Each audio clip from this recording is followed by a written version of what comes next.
His chief characteristic was singleness of purpose. His idea of happiness was to fight, and his idea of misery was submission. His favorite occupation was bookworming, and his favorite poets were Shakespeare, Aeschylus, and Goethe. His favorite heroes were the rebel slave leader Spartacus and the astronomer Kepler. His favorite names were Laura and Jenny, and his favorite dish was fish. His favorite motto was, "You must have doubts about everything," and his favorite color was red.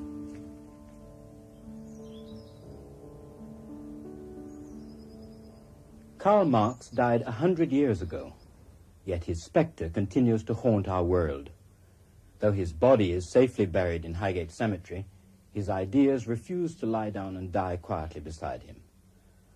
Those ideas have shaped our world more profoundly than Darwin, Freud, or Einstein. They've inspired men and women to fight and die for them, to overthrow old nations and construct new ones. And yet in Britain, where he spent the most productive years of his life, people know relatively little about him, apart from that grim, imposing monument in Highgate Cemetery with its gigantic beard, which has come to be a sort of symbol for what people think of as Marx or Marxism. For 14 years I've been coming here now, and my main objective is to endeavour to keep this grave as tidy and as clean as possible.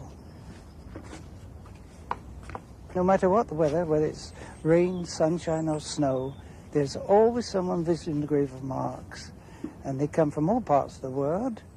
I feel it's a rather beautiful monument myself. It's like the philosophy of Marx, I think, so strong. Many English people visit here, like other people, but they know very little about him. But after leaving this cemetery, they've had their first lesson in Marxism after reading the slogan. The philosophers have only interpreted the world in various ways. The point, however, is to change it. That's just as important today as it was when it was written. The words written on Marx's monument are important today because his philosophy has changed the world. From the Soviet Revolution of 1917 to the present day, a third of the world's population, 1,500 million people in over 30 countries, have come to live in societies claiming inspiration from the ideas of Karl Marx. His revolutionary ideas of class struggle have inspired a chain of revolutions throughout the world, but the Marxist states that have resulted have sometimes been a long way from Marx's original ideas. Even the forbidding monument to Marx in Highgate Cemetery is not in fact where he was originally buried. His original grave lies 100 yards away, marked by a plain stone slab. And the contrast between these two graves is like the gap between what Marx was and what he's become, between Marx himself and the long tradition called Marxism. I have never seen a man whose bearing was so provoking and intolerable. He was domineering, impetuous, passionate, full of boundless self-confidence, vain, treacherous, and morose, a powerful, shaggy, untamed old man. These are some of the ways that Marx's contemporaries described him. Marx was a German Jew, studied philosophy and law, married a minor aristocrat, was forced by his political activities to move from Germany to France to Belgium, finally to settle in Britain, where a Prussian police spy described his life.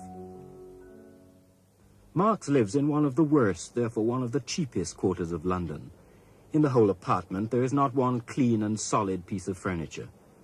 In private life he is an extremely disorderly, cynical human being and a bad host. He leads a real gypsy existence. Washing, grooming, and changing his linen are things he does rarely, and he's often drunk. Though he's often idle for days on end, he will work day and night with tireless endurance when he has a great deal of work to do. Much of Marx's work was done in the British Museum, using this vast library to research and write a complex, far-reaching, interconnected series of books, pamphlets, articles, and manifestos. They're aimed not so much at a moral protest at the evils of capitalism, as at a cool, dispassionate analysis of how capitalism actually works, how it came about, and how it can be changed. For this reason, his key theoretical work is called, not as you might expect, socialism, but Capital. It's a book that the Russian censors pronounced so boring that they let it through, but it's no museum piece. Hidden within its sometimes forbidding prose is the promise of revolution. It was a starting point for a chain of ideas that have inspired a world movement. Workers of all lands unite. You have nothing to lose but your chains, Marx wrote in the Communist Manifesto. These are the industrial working class to whom Marx addressed himself. His writing was aimed at their emancipation.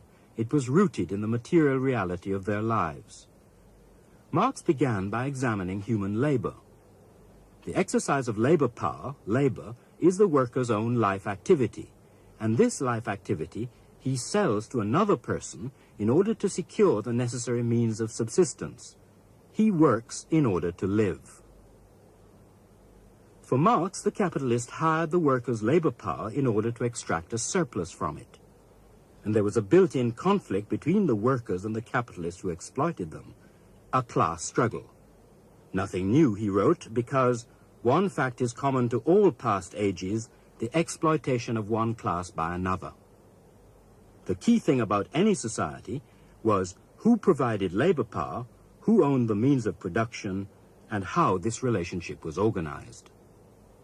In capitalism, for instance, the workers don't own the factories, the means of production, so they must sell their labor as a commodity to those who do, who extract a surplus from their labor.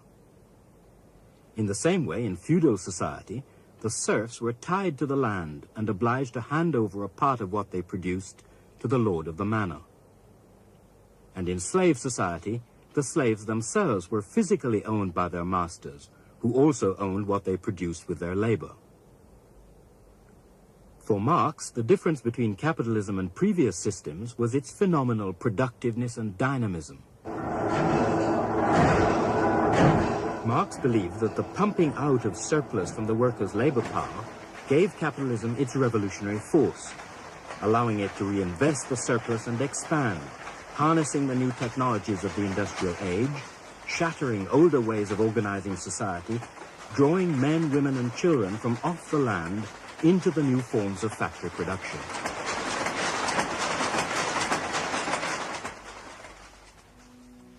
Capitalism adapted workers to the disciplines of factory labor, fixing them in their place. In Marx's words, it transformed the living worker into a mere living accessory of the machine. In so doing, capitalism had produced a new kind of human being, the industrial worker, the proletariat. For Marx, workers were alienated or separated from both the products of their labor and from the surplus expropriated by the capitalist. Their working lives were fragmented by the division of labor. They were split off from other workers through competition. They had lost a sense of being at home in the world they themselves had created.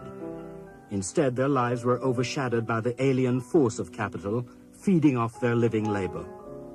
Marx wrote, "Capital is dead labor that, vampire-like, lives only by sucking living labor, and lives the more labor it sucks." And yet he believed capitalism was to be its own gravedigger.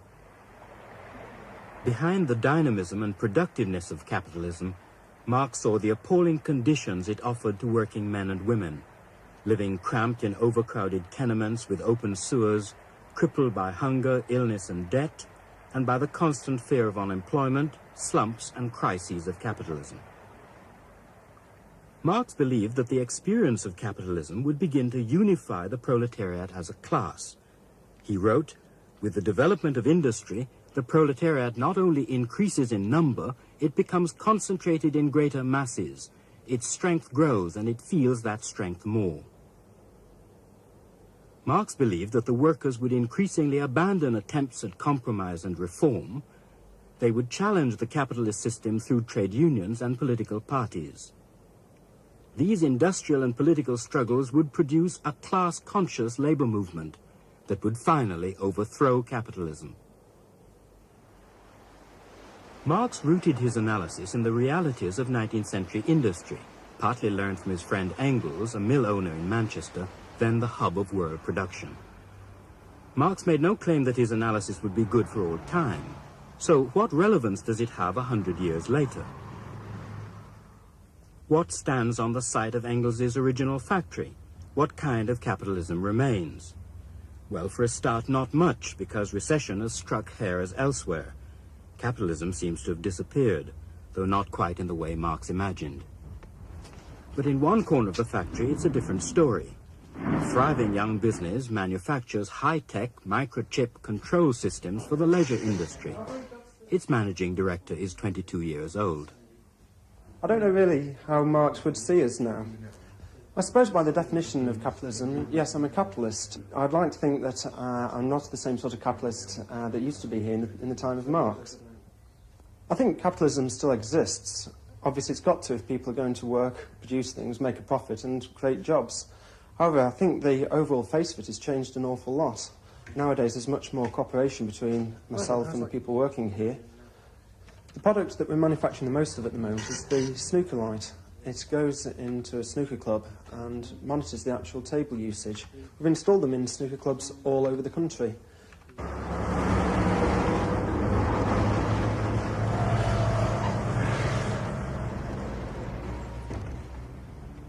It's an irony that Marx might have cherished that down in London, where Mike Newton's electronic control systems monitor the snooker tables, one young unemployed player sees the system through very different eyes.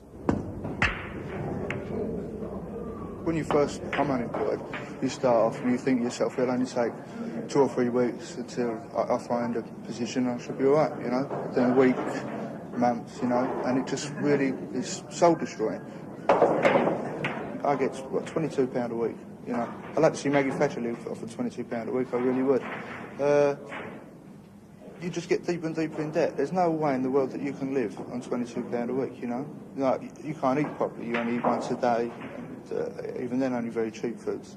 When you get bills come in, you have to phone the people up or go to see the people, you know, sort of like cap in hand, you know, all the time. Same as what it was 100 years ago.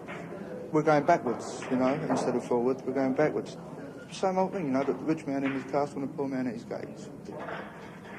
The system, capitalist system, doesn't give us anything, really, you know. They're just, all they're interested in is just making as much money as possible, you know, and like, fuck the rights of the workers. You know, they haven't got any rights as far as they're concerned. If a boss is generous enough to offer you a job, that's it as far as he's concerned, then he's God, you know, and you must look up to him and do everything you possibly can to keep it, you know, because he knows full well that if you don't toe the line, he'll just sling you out and get somebody else. You know, you're always conscious of that fact. A century after Marx's death, the image of workers as the raw material for the industrial sausage machine may seem to many people a bit far-fetched.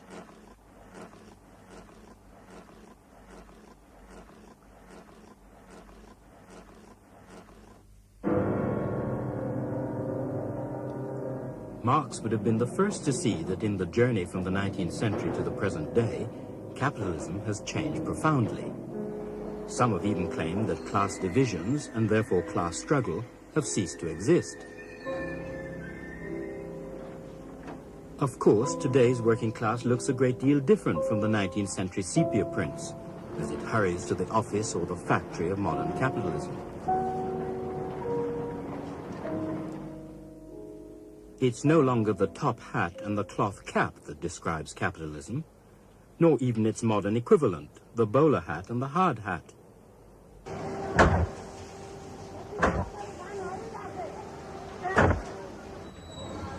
Today's proletariat works in a range of industries that didn't exist a century ago.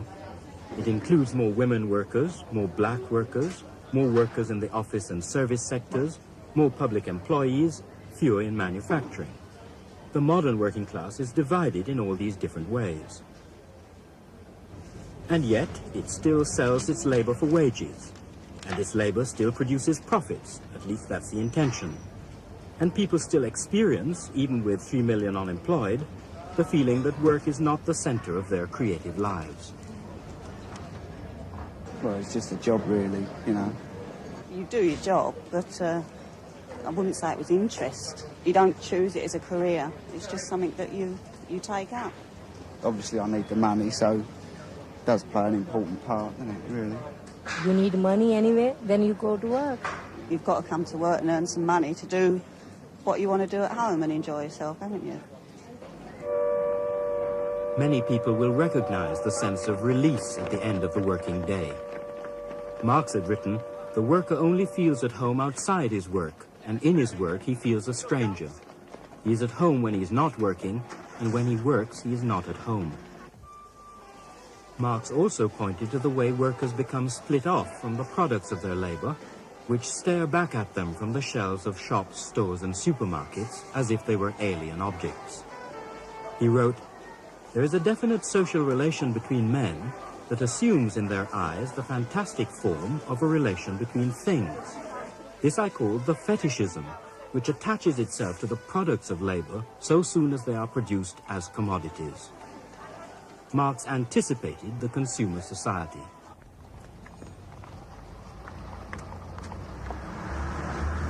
In the language of consumption, objects take on a kind of magical significance of their own. We are the products of a new consciousness industry, buying not just goods but identities. Money becomes the universal language of human relations. Fundamentally, the capitalism that Marx wrote about a century ago remains intact. Capital still commands the forces of production. It harnesses and hires labor power. It secures the raw materials for production. It develops and implements new technologies. It reaches out to ever-expanding world markets, maximizing profits, knocking out competitors, centralizing on a world scale.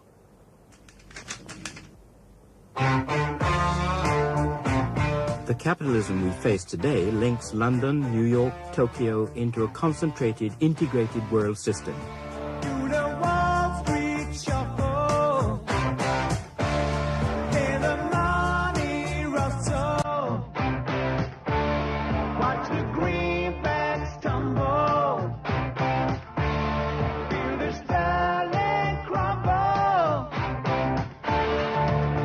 Today, we live in a world of international banks, where finance capital coordinates the running of the international economy. The banks are interlinked with international corporations that employ an international workforce. They operate through international trade and transportation. They communicate through international data systems. Marx wrote, "The bourgeoisie has subjected the country to the rule of the towns. From the corporate headquarters in the great cities, they direct the modern world. They invest internationally, splitting up work between factories in different countries, linking the world through what Marx called a new and international division of labor, drawing in a new third world workforce at lower wages to yield higher profits, the most exploited sector of modern industrial capitalism."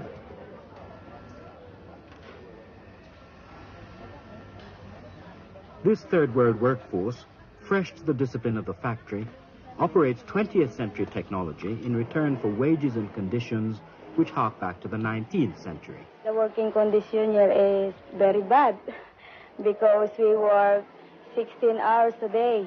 They are forcing us to have overtime all the day. We have 6 to 6, sometimes 6 to 8. Yes, really, it's hard because they give us compulsory overtime. Sometimes they are collapsed, but nobody can go out because the door is locked, padlocked, and the window is closed. Nobody can go home to their place. For third world workers, life under capitalism seems similar to the conditions described by Marx's collaborator Engels, when he wrote, "A horde of ragged women and children swarm about here, as filthy as the swine that thrive upon the garbage heaps and in the puddles." It's the usual catalogue of poverty, hunger, disease, poor sanitation, high infant mortality. A century after Marx's death, capitalism has certainly changed and yet not changed. It's still a system which Marx would recognize and in which we recognize him. But Marx also thought of capitalism as its own gravedigger. How did that idea stand the test of time? For Marx, capitalism bore within it the seeds of revolution. He expected this to begin in Europe, where capitalism was most advanced, and to become a world process as it progressed. The nearest he came to this in his own lifetime was with the uprising of the French workers against the state in 1871 and the formation of what has come to be known as the Paris Commune. The Commune began when French workers took the opportunity of a war between France and Germany to undertake the first proletarian revolution. Marx, who was commonly seen as an enemy of democracy, admired the Commune because it tried to set up a decentralized, federal system of direct democracy, where, as Engels put it, all officials, high or low, were paid only the wages received by other workers, and they were subject to election and recall at short notice. The communards had toppled the existing state machinery, which they saw as organizing society to serve the interests of capitalism. In place of the dictatorship of the bourgeoisie, they installed what Marx and others called the dictatorship of the proletariat. For the communards, this dictatorship meant genuine popular power. They attempted to defend the common ownership and control of the productive forces, to build a society where, in Marx's words, the free development of each is the condition for the free development of all. It was an experiment that couldn't be allowed to succeed.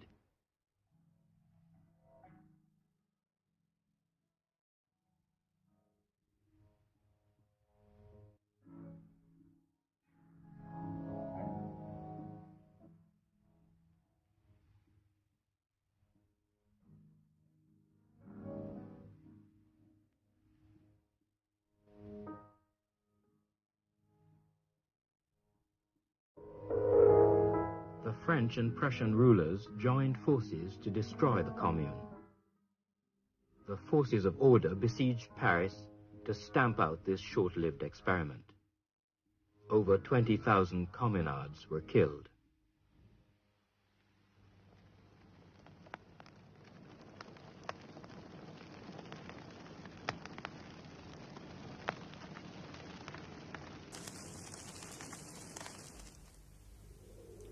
During the half-century between the Paris Commune and the end of the First World War, Marxist ideas became a powerful force throughout Europe. And just as the chaos of the Franco-Prussian War had helped bring about the Paris Commune, so the colossal slaughter and incompetence of the First World War helped to produce the right conditions for the overthrow of the Tsar Nicholas II. The Bolsheviks seized power in the first successful revolution, claiming inspiration from Marx's ideas. Under conditions of severe Tsarist repression, the Bolsheviks had forged a tightly disciplined, centralized, secretive revolutionary party which spread Marx's ideas throughout the Russian workers' movement. Their leader was Lenin, and like Marx himself, he argued that a Russian revolution would only survive if it was part of an international revolution. He claimed, "We are now in a besieged fortress waiting for the other detachments of the world socialist revolution to come to our relief." The conventional wisdom has it that this world revolution never materialized, and therefore Marx was wrong. But in fact, during the years following World War I, Marx's predictions came within a hair's breadth of succeeding.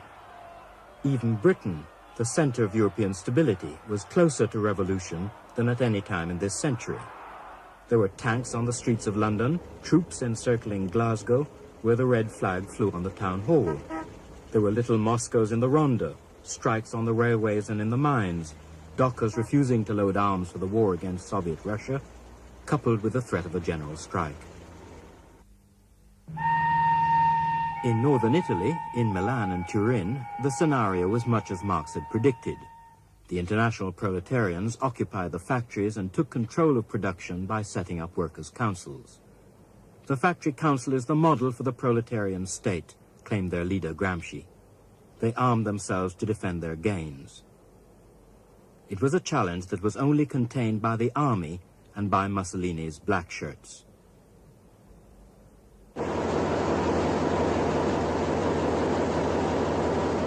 Berlin under the red flag announced the headlines in 1919. In the unrest following World War I, the Kaiser was deposed and a republic formed under the powerful German Social Democrat Party, who were strongly influenced by Marxism.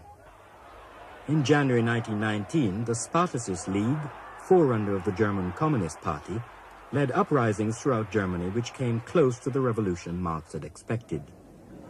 Many soldiers and workers had been disillusioned and radicalized by the war, and in Bremen, Leipzig, Bavaria, and Hamburg, Soviet republics were set up. Spartacist leader Karl announced, "Whether or not we shall survive when all is achieved, our program will live. It will dominate the world of liberated peoples in spite of all." Because the German army was unreliable, this revolutionary crisis was only put down by a volunteer right-wing militia, the Free Corps, forerunner of Hitler's brown shirts. The Free Corps broke the back of the German workers' movement at the cost of thousands of lives.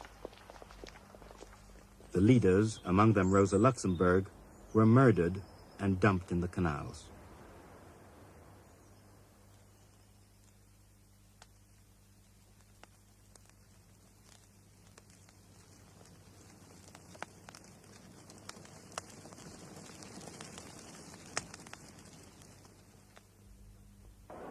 In Hungary, the pattern was the same. The monarchy overthrown by a broad-based socialist government. Then the declaration of a Soviet republic. Its leader, Bela Kun, said, quoting Marx, "Every step of actual movement is more important than a dozen programs." The Hungarian Soviet lasted 6 months and was undermined by the invasion of Czech and Romanian forces who occupied Budapest. Workers' councils like this one were executed. Marx's predictions of proletarian revolution in the advanced capitalist countries had been proved right. The proletariat looked for a time as though it would become the leading class of the 20th century. Where the Marxist movements went wrong was in misjudging the resilience of capitalism and the strength of the state. It was a costly mistake. And as the tide of revolution in Europe began to ebb, it left the Russian Revolution isolated and exposed. The Soviet Union stood isolated.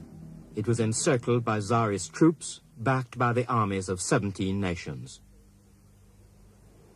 These were the soldiers, workers, and peasants who fought to hold back the combined forces of the capitalist countries in their crusade against what the British War Secretary, Winston Churchill, called the nameless beast of communism. For a time, it seemed likely that the first Marxist revolution would be defeated, like the other revolutions in Europe. But in an amazingly short space of time, the Bolsheviks shaped a Red Army from an undisciplined, backward peasantry. Its organizer was the war commissar, Trotsky. This army took on a vastly superior force, and against all expectations, they won.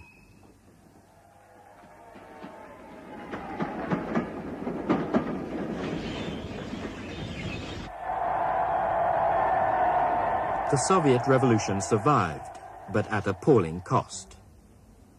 Russia's backward and underdeveloped industry lay in ruins, devastated by the war. 9 million people had died in the war from famine, cold, and disease. Now to the immense problems of this vast, semi-feudal, backward nation were added the burden of millions of refugees. There was also sabotage by opponents of the Bolsheviks, and even armed rebellion from among their supporters.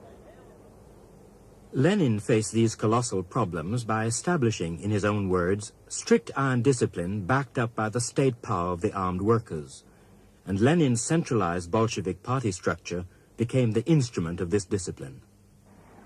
He had set in motion the state machine that Stalin would inherit. Opposition was banned, and the secret police began the searches, arrests, and executions. Rosa Luxemburg had written, "The remedy which Trotsky and Lenin have found, the elimination of democracy as such, is worse than the disease it is supposed to cure, for it stops up the very living source from which alone can come the correction of all the innate shortcomings of social institutions. That source is the active, untrammeled, energetic, political life of the broadest masses of the people. Her words were tragically borne out in the trials and executions of Mensheviks and social revolutionaries. Lenin's Party of Iron became increasingly centralized, bureaucratic and dictatorial. Worst of all, Red Terror failed to solve Russia's economic problems. Lenin was forced to relax the rigors of war communism and adopt a new economic policy of limited private enterprise. The new policy worked. The peasants provided food for the cities, and industrial production began again. The new socialist society began to tackle the aftermath of the war, to feed and clothe the millions of orphans, to provide free education and to raise the cultural level of the Russian population, to produce a new generation of human beings, tough, clean, disciplined, hard-working, to break the hold of religious superstition, and to construct a modern industrial society. In spite of everything, the Soviet Revolution did move forward. In spite of everything, there was a sense of optimism, of the novelty and boldness of the Soviet experiment. There was a sense of modernism, of new openings towards the future.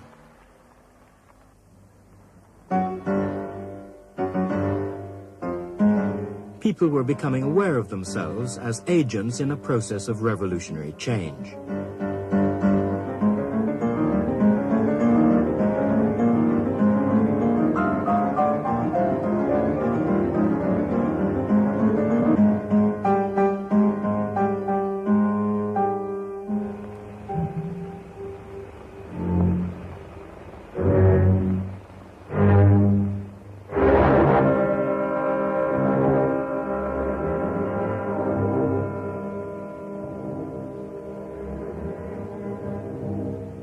Lenin died in 1924.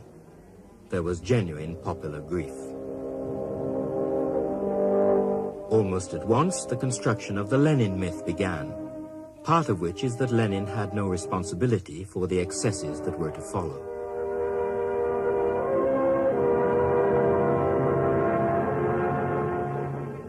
Stalin was waiting in the wings. Already General Secretary under Lenin, Stalin was an ambitious careerist who had made his way up the party hierarchy. He took control of the funeral arrangements and mummified Lenin like a pharaoh.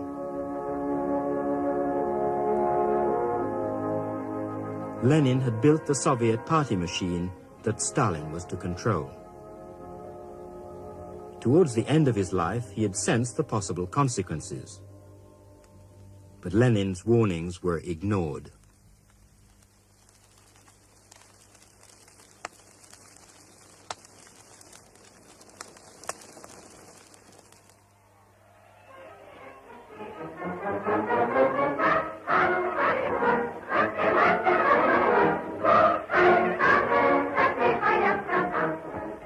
Throughout the 20s and 30s, Stalin consolidated his control.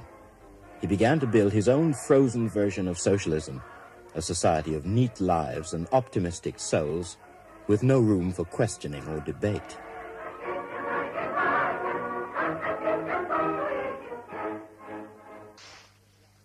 Stalin was determined to drag Russia out of backwardness.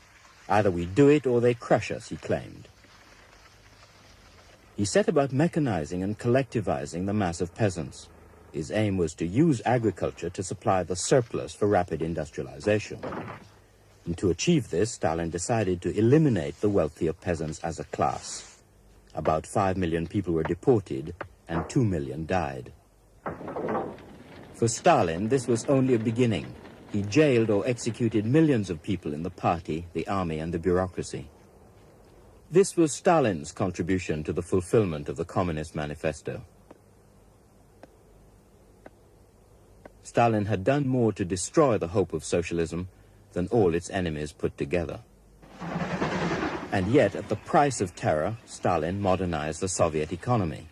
And under Stalin, Marxism became the religion of Russia's national development. the foundations of modern industry were laid. He announced, "We are becoming a country of metal, a country of automobiles, a country of tractors." And following Lenin, he claimed, "The party plus electrification equals communism." В настоящий момент мы даем 3500 в смену ламп. Это много. Но комсомолы ставят своей задачей догнать и перегнать Америку. Дать смену 7000 ламп. Этого мы добьемся. Мы настолько овладели техникой, что выпустили свою техническую книгу под названием «Как делается электролампочка». Читайте ее. А работу бригады вы увидите сейчас.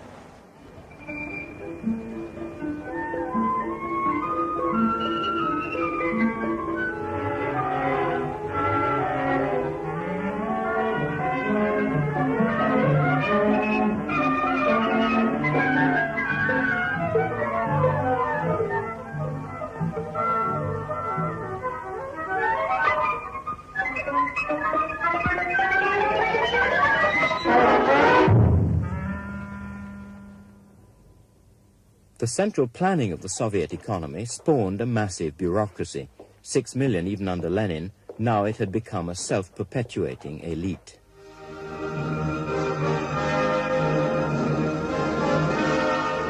The bureaucracy was charged with producing the epic monuments to Stalin's era.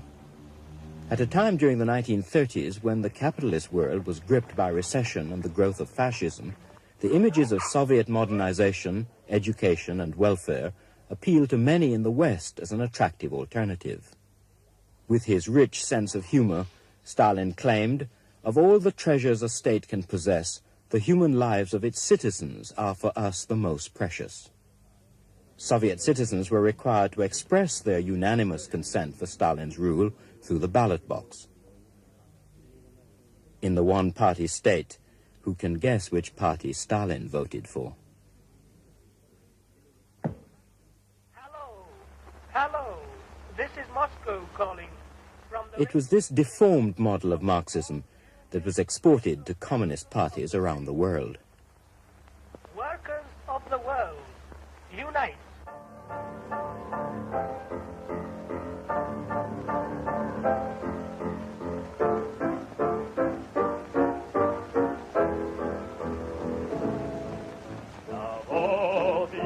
Давайте, шеренги, смыкайте, за битву шагайте, шагайте, шагайте. Проверьте прицел, заряжайте ружье, на бой, пролетарий, за дело свое. На бой, пролетарий, за дело свое.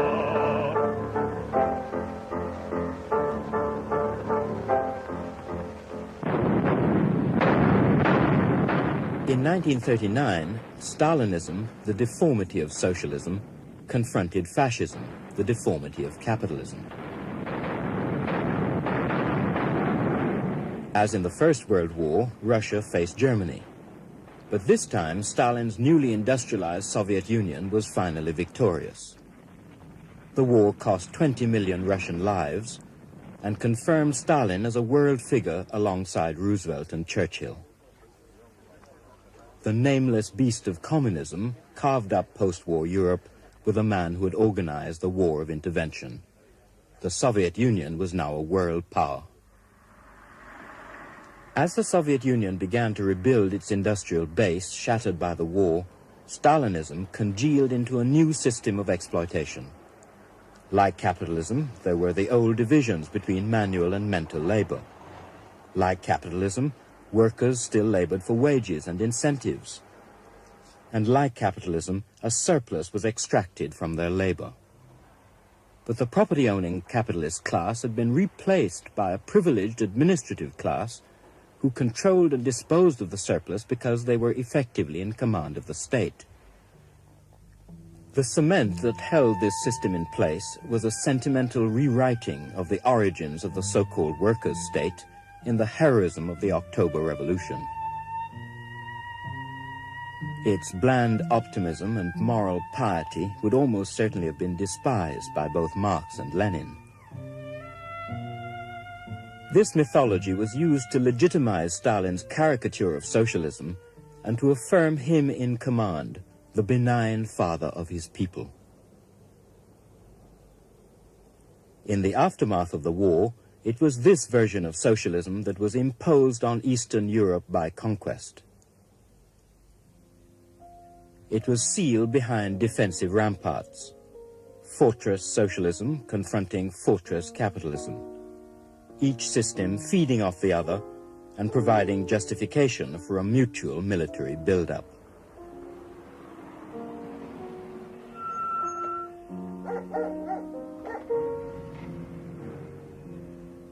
Can you make out any rank in the tower? I think the one on the right is a Lance Corporal. And the one on the left is either a junior sergeant or a sergeant. I think it's a sergeant.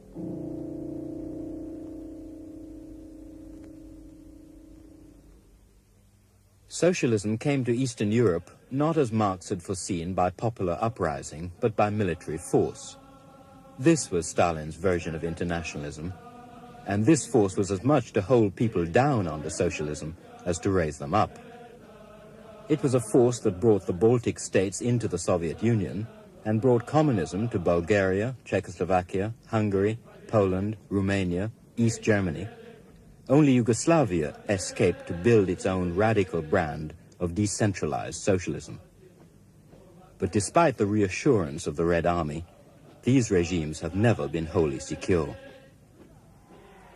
In Czechoslovakia, 40% of the population had voted for communism in the post-war elections.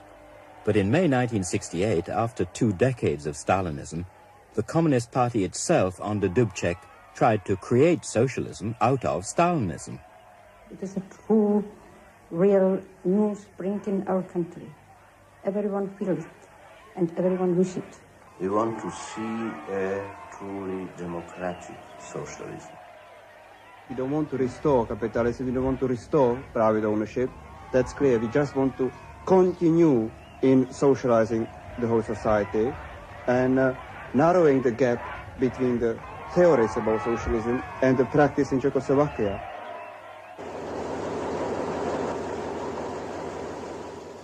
The Communist Party abandoned its control of information through censorship. The free flow of information must have come as a profound shock after 2 decades of silence. It opened eyes and opened mouths, stimulating criticism and debate. The truth about the system could finally be acknowledged.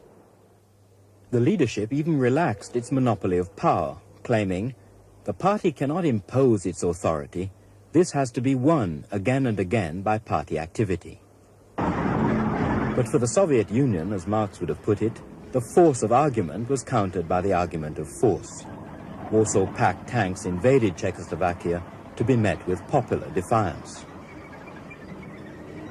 The same tanks had crushed the East German general strike of 1953 and the workers' councils of the Hungarian uprising of 1956.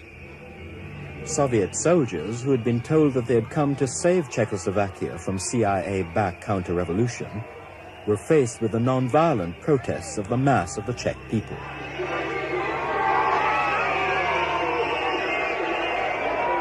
The Soviet tank crews were besieged, not by capitalist stooges, but by Czech socialists, arguing their position and demanding Russia's departure.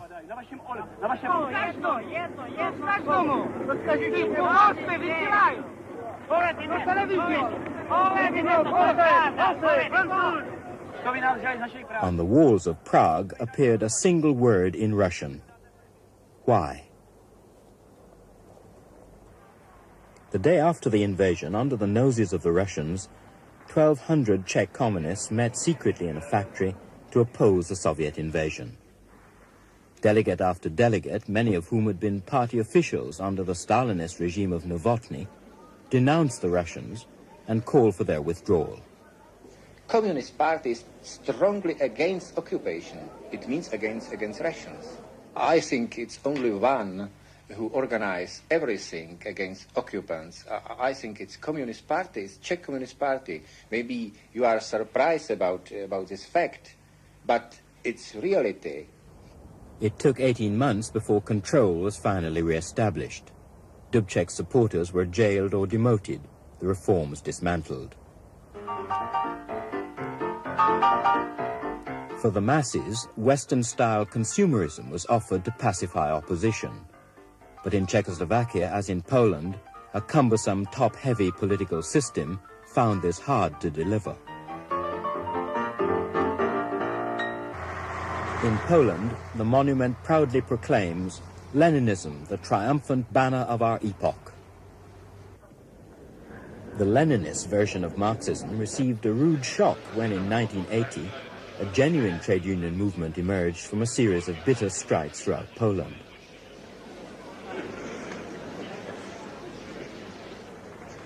It's common to recognize in Solidarity the Catholic and nationalist opposition to Polish communism.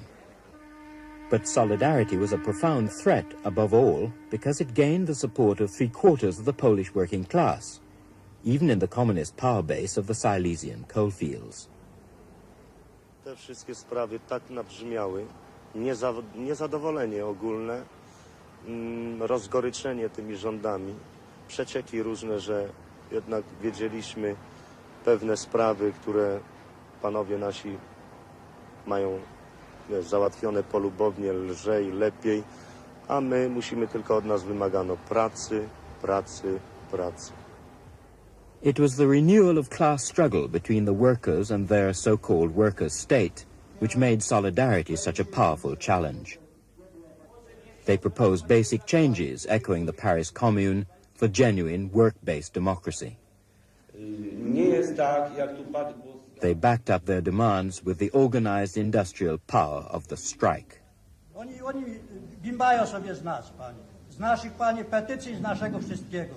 Mamy doświadczenie, że górnicy niech się nie wyłamują, panie, bo w 70 roku się wyłamali raz, w Gdańsku się krew lała naszych robotników, naszych braci, a górnicy poszli w niedzielę fedrowali. Ja się wstydziłem za nich, że sam górnikiem byłem. Wstydziłem się.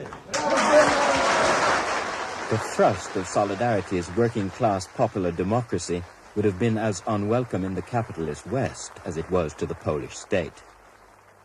Wielki jest ciężar odpowiedzialności, jaka spada na mnie w tym dramatycznym momencie polskiej historii.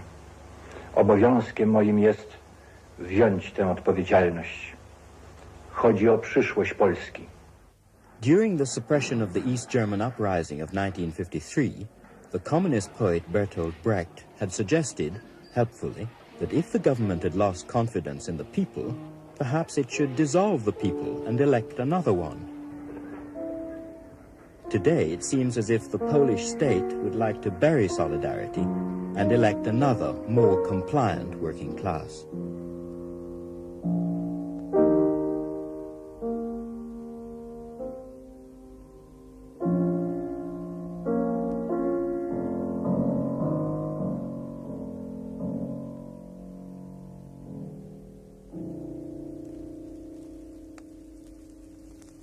In the catalogue of repression in Poland, Hungary, Czechoslovakia, East Germany, and so on, many would see the stifling of hope. But alongside the very real repression, Marxists would point out that every uprising in Eastern Europe also brings nearer the socialist challenge to Soviet-style communism, because the forces of class struggle that produced them refuse to disappear. The old mole of revolution, as Marx put it, is still at work. Or to put it another way, though the Marxists in the Kremlin may have finished with Marx, Marx is not finished with them.